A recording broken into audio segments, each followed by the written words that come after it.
My fiance just humiliated me in front of all our friends and family when it was supposed to be our special day. Now I'm supposed to pick up the pieces after he shattered my heart.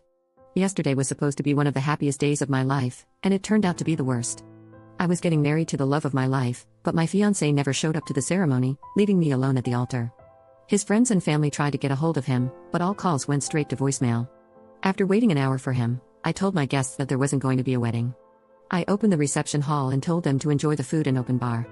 Even if there was no ceremony, I still wanted them to have a good time and enjoy the food and drinks.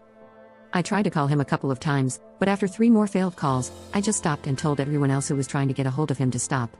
He made it clear he didn't want anyone to get a hold of him, and I wasn't going to have them waste their time. I didn't cry. I wasn't going to let myself cry, at least not in front of everyone. His mother came to me and apologized through tears. She told me how disappointed she was in him and that she was so sorry. I just shook my head and stuck with her the entire time. I didn't want her to cry and feel bad for something that wasn't her fault. The real MVPs were all my friends. They did their absolute best to keep things from being awkward and entertained everyone.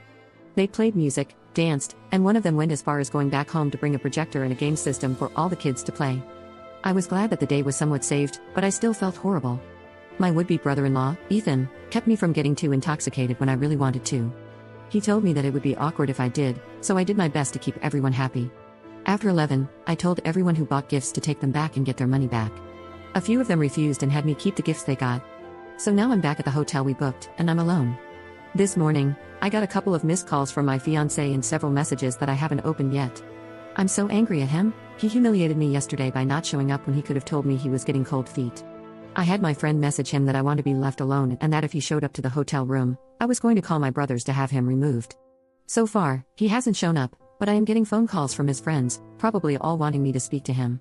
I don't know if it's me being shallow or not, but now I'm rethinking our entire relationship and whether or not I see a future with him. So, another issue is that I have an extra plane ticket. It was supposed to be for our honeymoon, but since the fiancé isn't here, I decided to enjoy my little getaway vacation for myself. A couple of friends are coming with me, but not for another week since they need to arrange childcare and take vacation time, so they can't come at the last second. To be honest, I want to invite Ethan because I've never traveled anywhere in my life.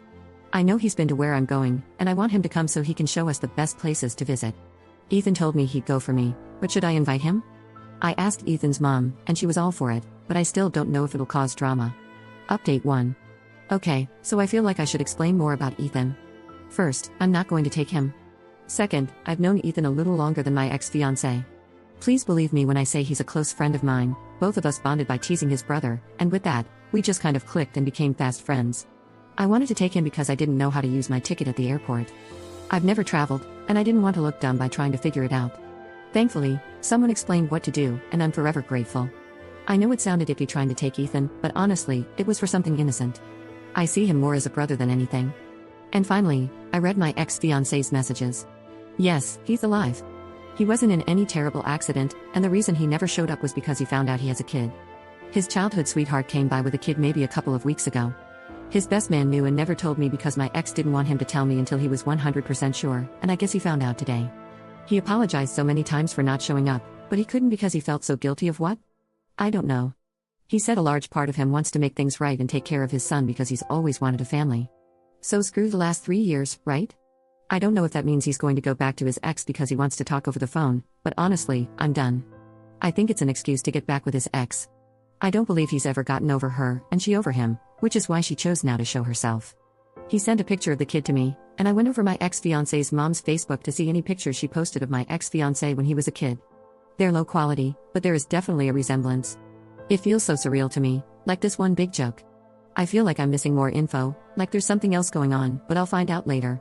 I haven't responded, so instead, I'm just going to open a bottle of wine and get plastered. My best friend is currently on her way with takeout and ice cream, so I thought I'd share this.